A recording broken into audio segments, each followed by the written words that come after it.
Hello everybody, this is Tom Charchuk. I was with the Royal Canadian Air Force for 23 years, and one of my jobs was a pilot, and I flew the NorthStar. And I have a little ditty to tell you of my experiences flying the NorthStar on the Korean airlift. Now, this was on the latter part of the trip from Canada, and it was from the island of Shemiya to Japan. And Shemiya is the third island of most westerly island of the Aleutian Islands. And actually the farthest island is Agatu, and Attu, you can see Attu from Shemiya. It's only about 5 miles away, so they're only about 5 miles apart from each other.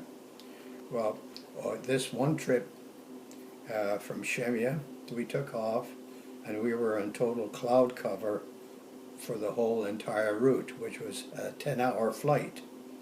And we usually fly close to the Kuril Islands, which were under the Russian rule. But the normal route is well away from it. But this night the winds were so strong from the south that they gradually blew us closer and closer to the Kuril Islands. And as we approached about 2 hours out of the air base that we were to land in Japan, which was Misawa, I could see the clouds started to break up, and looking down I see some lights. So I thought, gee, that must be the Japanese fishing fleet. But then I looked at the time we had to run. 2 hours is a long ways when the aircraft is doing 210 miles an hour. So that's over 4 hours. So then I looked closer, and they could see the outline of the shoreline.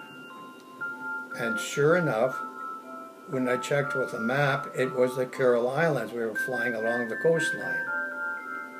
So recognizing this, we did a quick turn back to the left about 90 degrees away to get back onto our track and to avoid from the MiG's fighter bases on the island intercepting us.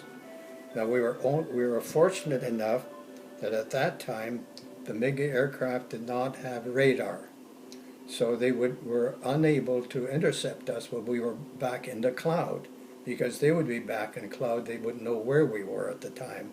Of course, the ground radar would bring them close to where we were, but visual contact would not be made with either aircraft.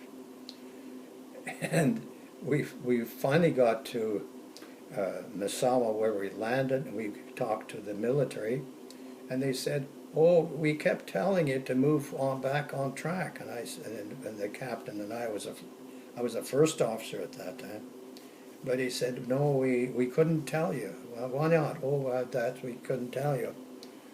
But later on, the reason they couldn't tell us, because if they told us where we were, then the Russians would interpret, they would interpret the type of radar strength that the Americans had that could go out that far out and tell where the aircraft were flying along our routes. And so that's my little excitement for one of the excitements that I had flying the NorthStar aircraft at the time. Thanks for sharing that, Tom. Yeah.